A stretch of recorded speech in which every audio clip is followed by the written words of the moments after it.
नवग्रहों में न्यायाधीश तथा कर्म प्रधान देव शनिदेव होंगे उदय। 17 मार्च से शनिदेव सूर्यदेव के प्रभाव से पूर्ण रूप से मुक्त होकर उदय अवस्था में आने वाले हैं, क्योंकि शनिदेव ही एकमात्र ऐसे ग्रह हैं जिनका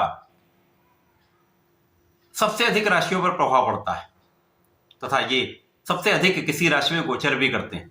2.5 वर्ष इनका गोचर काल होता है तथा ये प्रत्यक्ष रूप से 5 राशियों को प्रभावित करते हैं, जहां पर 3 राशियां 7.5 के प्रभाव में होती हैं तथा 2 राशियां ढैया के प्रभाव में होती हैं तथा अन्य राशियों पर इनका अप्रत्यक्ष प्रभाव पड़ता ही है। चाहे वो गोचर का प्रभाव हो, चाहे वो दशा का प्रभाव हो, किसी न किसी प्रकार से समस्त राशियों पर अपना प्रभाव डालते हैं। तो अधिकतम राशियों पर अपना प्रभाव देने वाले शनिदेव जब उदय होंगे तो जिस भाव में ये हैं उस भाव को प्रबल करेंगे। जहां जहां इनकी दृष्टि का प्रभाव होगा वहां पर इनका संपूर्ण प्रभाव पड़ने वाला है, जो समस्त राशियों को प्रभावित करने वाला है। जय श्री गणेश। नमस्कार, मैं आचार्य संजय द्विवेदी। मेरे समस्त प्रबुद्ध दर्शकों का मेरे चैनल पर हार्दिक स्वागत है। आज मैं कर्क राशि के लिए शनिदेव के इस उदय काल का क्या प्रभाव मिलने वाला है, किस प्रकार के भाव में वृद्धि हो रही है, कहां कितना लाभ ले सकते हैं या कहां पर समस्या आ सकती है, इसका क्या निराकरण है, संपूर्ण विश्लेषण मैं पूर्ण तर्क के साथ करने जा रहा हूं। प्रिय दर्शकों, ये राशिफल आपके चंद्र राशि पर आधारित है, परंतु जिन लोगों का कर्क लग्न है वो भी इस राशिफल को अवश्य देखें, क्योंकि शनिदेव का गोचर काल एक लंबी अवधि के लिए होता है। तो जिनका लग्न कर्क है, जिनकी राशि कर्क है, उनको राशिफल अवश्य देखना चाहिए। वर्तमान समय में यदि स्थितियों का अवलोकन करें तो शनिदेव यहाँ पर कर्क राशि के लिए सप्तम तथा अष्टम के स्वामी हैं। सप्तमेश तथा अष्टमेश का गोचर अष्टम भाव में चल रहा है, जिसके कारण कर्क राशि ढैया के प्रभाव में। अष्टम के शनि कहीं न कहीं कई अवरोध, कई कष्ट, कई परीक्षाएं लेते हैं। शनिदेव एक ऐसे ग्रह जो क्रूर भी हैं, अनुशासन से दृढ़ रहते हैं, कठोर कार्रवाई करते हैं तथा आपके कर्मों के अनुसार फल को देते हैं। तो यहाँ पर शनिदेव के ढैया काल में, 7.5 में, दशा में आपको बहुत निष्ठा के साथ अपने कर्तव्यों का निर्वहन करना चाहिए। किसी का अपमान नहीं करना चाहिए, किसी को सताना नहीं चाहिए, किसी के साथ छल कपट नहीं करना चाहिए, अपने धर्म पर अडिग रहना चाहिए, धार्मिक कार्यों में रहना चाहिए, आध्यात्मिक रहना चाहिए। तब शनिदेव का प्रभाव कहीं ना कहीं आपके लिए एक सामान्य रूप से सही, एक अच्छा फल देने वाला रहता है। क्योंकि ढैया का प्रभाव चल रहा अष्टम भाव के शनि शारीरिक रूप से भी कष्ट देते हैं, मानसिक रूप से भी कष्ट देते हैं, कार्य क्षेत्र में भी कहीं ना कहीं समस्याएं आती हैं, अवरोध आते हैं, विलंब होते हैं। तो ये एक समस्या का समय। अभी तक शनिदेव अस्त अवस्था में थे तो कर्क राशि के लिए एक अच्छा समय था, कुछ बेटर था। परंतु जब शनिदेव उदय अवस्था में आ जाएंगे तो जिस भाव के स्वामी है उस भाव की प्रबलता प्राप्त हो, जो दृष्टि प्रभाव, उस दृष्टियों का संपूर्ण प्रभाव मिलने लगे। संपूर्ण बल के साथ शनिदेव यहां अपना फल देने लगे, चाहे वो अच्छा फल हो, चाहे वो नकारात्मक फल हो। अष्टम में होकर शनिदेव शारीरिक कष्ट भी देते हैं, परंतु यहां आपको आध्यात्मिक बनाएंगे, आपके विशेष ज्ञान में वृद्धि करेंगे। अचानक कुछ न कुछ धन की प्राप्ति आपको अवश्य होती रहेगी, चाहे वो परिवार के माध्यम से हो, पारिवारिक संपत्ति के माध्यम से हो, किसी भी प्रकार से आपको धन का लाभ अचानक होता रहे। परंतु यहाँ पर आपके कार्यक्षेत्र में बाधाएं भी आती हैं, कार्यक्षेत्र में अवरोध भी आते हैं, सहकर्मियों का सहयोग नहीं मिलता, उच्चाधिकारियों से बनती नहीं है। तो यहाँ पर आपको अपने पूर्ण निष्ठा के साथ अपने कार्य को करना चाहिए, सामंजस्य बनाकर चलना चाहिए, वाद विवाद में बिल्कुल नहीं पड़ना चाहिए। वाद विवाद आपने किया तो वहां पर कहीं ना कहीं कठिन समस्या आ सकती है। जब किसी कुंडली में शनिदेव ऐसी स्थिति में है, दूषित है, पीड़ित हैं, तो वहां पर यदि इस प्रकार की स्थिति बनती है, ढैया 7.5 का प्रभाव आता है, तो नौकरी में विच्छेद की स्थिति बन जाती है। शनिदेव विरक्त कर देते हैं ऐसी स्थिति से, दूसरी नौकरी ढूंढनी पड़ती है, या व्यापार में कहीं ना कहीं अवरोध आ जाते हैं। जिन लोगों से कार्य के बीच में कार्य करते हैं, जिन लोगों से संबंधित होकर कार्य करते हैं, उन लोगों के से ही पटरी नहीं खाती, उन लोगों से ही यहाँ पर अलगाव हो जाता है, जिसके कारण समस्याएं आती हैं, अवरोध हो जाते हैं, धन ब्लॉक हो जाता है। तो ऐसी स्थितियां निश्चित रूप से बनती हैं। तो यहाँ पर आपको बहुत संयम रखकर, बहुत धैर्य रखकर आपको चलना होगा। शनिदेव के प्रभाव के कारण आपको अपने वाणी पर भी नियंत्रण रखना होगा, अनुशासन में रहना होगा, परिवार के बीच में पूर्ण सामंजस्य रखना होगा। अब शनिदेव जब अष्टम भाव में होंगे तो जिस समय ये उदय काल इनका प्रारंभ होगा उस समय यहाँ पर शुक्राचार्य भी होंगे, मंगल भी होंगे।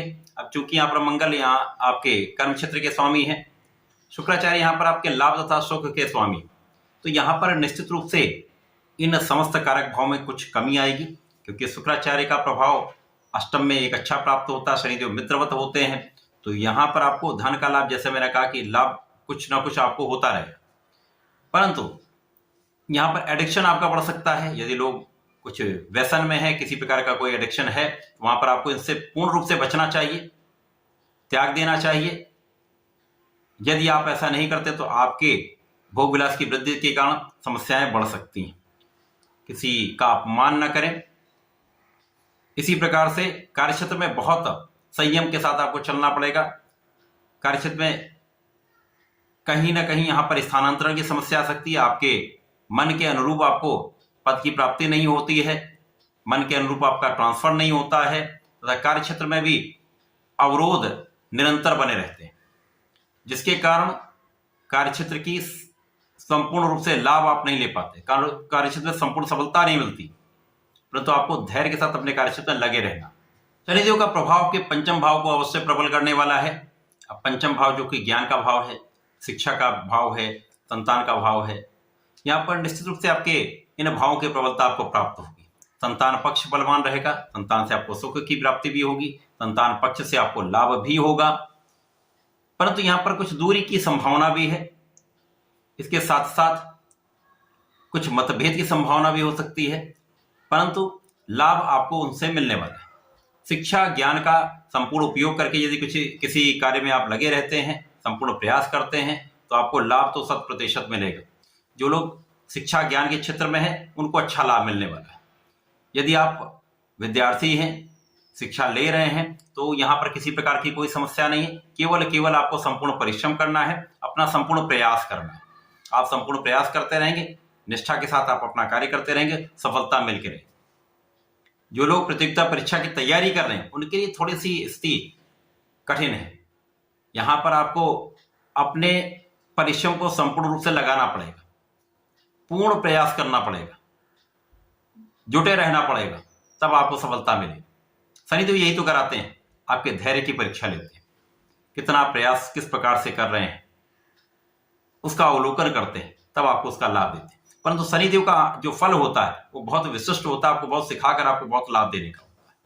तो इस लाभ को आपको लेना चाहिए।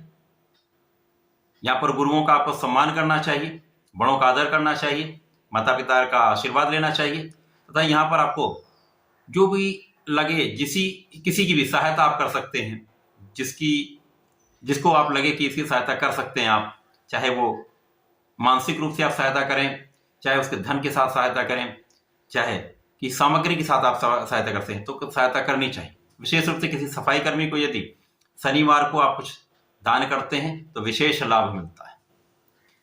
इसी प्रकार से शनिदेव का प्रभाव कार्यक्षेत्र में अलगाव कराने का होता है। यहाँ पर इसीलिए अपने सहकर्मियों के साथ, उच्चाधिकारियों के साथ बनाकर रखें, सामंजस्य बनाकर रखेंगे तो बड़ी समस्या नहीं आई, क्योंकि यहाँ पर आपके मन के अनुसार आपका ट्रांसफर नहीं होगा, आपको अपने मन के अनुसार पद की प्राप्ति नहीं होगी। कार्यक्षेत्र में भी कहीं ना कहीं एक अलगाव की स्थिति दिखती है। यदि किसी की कुंडली में कुछ स्थितियां अच्छी नहीं है, शनिदेव पीड़ित हैं या दसम भाव कहीं पीड़ित है, तो यहाँ पर नौकरी छूट भी सकती है। तो यहाँ पर बहुत धैर्य के साथ आपको रहना होगा, बहुत निष्ठा के साथ अपने कार्य को करना होगा। तो शनिदेव का ये उदय काल कर्क राशि के लिए बहुत श्रेष्ठ नहीं है। यहाँ पर बहुत संयम के साथ आपको चलना होगा। प्रत्येक सोमवार को भगवान भोलेनाथ पर जलार्चन करना चाहिए, दुग्धाभिषेक करना चाहिए, श्वेत पुष्प का अर्पण करना चाहिए। यदि आप ऐसा करते हैं तो यहाँ पर बहुत कुछ लाभ मिलेगा। आपका मनोबल श्रेष्ठ रहेगा, आपके आत्मबल में वृद्धि होगी, जिसके कारण आप अपने कार्यक्षेत्र में लगे रहेंगे, अपना संपूर्ण परिश्रम करते रहेंगे। बाकी जो मैंने उपाय बताए, छोटे छोटे वो उपाय करते रहिए, तो आपको लाभ भी मिलता रहेगा। तो ऐसा करके समय का लाभ लें। धन्यवाद, नमस्कार।